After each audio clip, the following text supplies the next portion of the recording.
ये है कि ये तो आपने बताया सूरह कुरैश के हवाले से। सूरह कुरैश से आप यरकान का इलाज भी करते हैं, तो उसका कोई तरीका अगर आप हाँ देखो, यरकान की बीमारी ना जिसे पीलिया कहा जाता है वो हमारे इंटीरियर सिंध में बहुत ज़्यादा है, पंजाब में बहुत ज़्यादा है। उसकी बेसिक वजह ना ख़राब पानी, उनको पानी अच्छा मैसर नहीं होता उन लोगों को। जाहिर सी बात है, अब तुम्हें मालूम है गांव देहात में लोग रहते हैं, पंजाब में भी हो गए, सिंध में भी हो गए, थर में हो गए, जगहों पे ज़्यादातर लोग जिगर के मरीज़ में मुब्तला मिलेंगे। सुभान अल्लाह। अच्छा मैं एक ऐसा तरीके का समझाता हूँ कि जिससे पीलिया उतरता हुआ नज़र आएगा अल्लाह, सूरह कुरैश के ज़रिए। सुभान अल्लाह, सुभान अल्लाह। आप एक काम करो, आप नया लोटा लो, लोटा होता है ना वज़ू बनाने में जो प्लास्टिक वाला, प्लास्टिक का या लोहे का या किसी भी चीज़ का लोटा ले लो। उसमें सही, आप उसमें मस्जिद का जो वज़ू खाना होता है ना, उसमें पानी भर लो कि जिससे नमाजी वज़ू करते हैं। आप ले आओ, सही, पानी लिया है आपने उस पानी के ऊपर सूरह कुरैश 70 मरतबा पढ़ के उस पानी में दम कर दिया। ठीक है, दम कर दिया आपने। अब आपने उस मरीज़ को बिठाला कच्ची ज़मीन पर जिसको पीलिया है। कच्ची ज़मीन से मुराद टाइलों वाली या टाइलों वाली ज़मीन ना हो ना, मतलब जिसमें मिट्टी वाली ज़मीन, डायरेक्ट नीचे से मिट्टी हो, जो मिट्टी पानी को जब्स कर ले, जैसे क्यारी हो गई या कोई बागात हो गया या कोई घास वास लगी हो उसमें। सही, ठीक है। और अगर ऐसी जगह मुयस्सर ना आए तो आ जाती है मुयस्सर, घर से बाहर निकल के कर ले किसी खुले मैदान में, वहाँ तो मिट्टी होगी ना, ज़मीन तो है ना दुनिया में हर जगह। सुभान अल्लाह, मतलब मिट्टी ज़रूरी है मिट्टी ज़रूरी है इसके लिए। सही। अब मरीज़ को आप पहले ये बोलो कि चप्पलें अपने जिस्म से जुदा कर ले और मरीज़ को वाइट कपड़े पहनाओ, सफ़ेद कपड़े।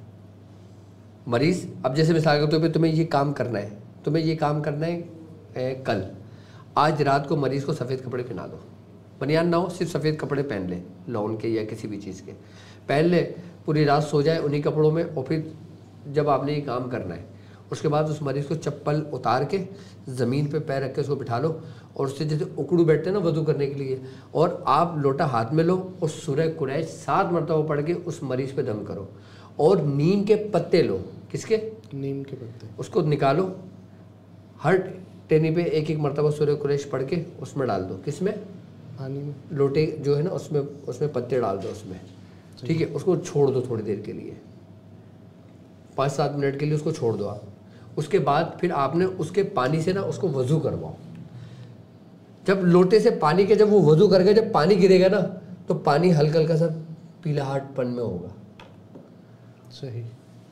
और उसके जो वाइट कपड़े हैं ना उसमें येलो कलर आने शुरू हो जाएगा, पीला सा, तो इसका मतलब है आपके अंदर से पीलिया बाहर निकल रहा है। सुभान अल्लाह। कभी ऐसा होता है कि पीला ना हो कपड़े या लाजमी है? कलर लाजमी चेंज हो जाएगा उसका। सही। अच्छा, चाहे काला यरकान हो, पीला यरकान हो, या यरकान की इंतहा हो, या जिगर का कोई भी मर्ज हो, आप इस तरीके से मरीज़ को वज़ू कराओ और फिर मुझे ख़ुद बताना दूसरे दिन। अच्छा, इसके लिए सूरह कुरैश का आमिल होना ज़रूरी है? सूरह कुरैश का आमिल होना ज़रूरी है। मतलब उसने कितना पढ़ा हुआ हो तो वो आमिल कहलाएगा? कम से कम 70 मरतबा 70 दिन तो पढ़ा हुआ हो उसने। अच्छा, ये एक अदना कम से, हाँ, एक ये फर्स्ट लेवल है। 70 मरतबा 70 दिन पढ़ने के बाद फिर उसमें जो तासीर शुरू होती है ना, सुभान अल्लाह, फिर वो सब कुछ करना शुरू करता है। अब तुम पढ़ना शुरू करो फिर दूसरे दिन लोटा लेके बैठ जाओ, नहीं करता। सही। अब जिस तरीके से ना बाबा फरीद मसूद गनी शक्कर रहमतुल्लाह अलैह का वाक़या है, सुभान अल्लाह, कि आपने मिट्टी का ढेले उठाए और दम पढ़ के दिया, वो सोने का बन गया। सुभान अल्लाह। अब वो जो शख्स को दिया उसने सुन लिया कि आपने सूरह इखलास पढ़ी थी। अब वो अपनी बेगम के पास चले गए, कहने लगे भाई मुझे तो एक फार्मूला मिल गया सोना बनाने का, लाओ मिट्टी के डले उठा के। वो पढ़ के थक गया, मिट्टी के डले नहीं बने। सुभान अल्लाह। तो 70 दिन तक कम अज़ कम पढ़ें, उसके बाद ये अमल कर सकते हैं। और करें, तजर्बा करें। मतलब हेपेटाइटिस सी में ये दिया जा सकता है, A to Z जितने भी हेपेटाइटिस हैं सब में दिया जा सकता है। सर दवा की भी ज़रूरत नहीं पड़ती जब 3 दिन ये कर लेते हो ना। अच्छा, इसको 3 दिन करना है? 1 दिन करो, 2 दिन करो, 3 दिन करो, बहुत है। मतलब 3 दिन करना ज़रूरी है? अच्छा, ये मैंने भी करा है, सुभान अल्लाह। पापा के दवाखाने पे जब मरीज आते थे ना, जी तो लोटा रखा होता था, सही। तो हम उसको तैयार करते थे, मरीज को बिठाते थे, कहते थे चल वजू कर। सुभान अल्लाह। तो एक ही दिन में भी काम हो जाता है? एक ही दिन में भी काम हो जाता है, लेकिन तरतीब पूरे 3 दिन की। 3 दिन की तरतीब है कि 3 दिन बुलाया जाए। अब जैसे दवा नहीं खाते आप, अब डॉक्टर बोलते हैं एंटीबायोटिक का कोर्स कम से कम 3 दिन तो करो बंदा।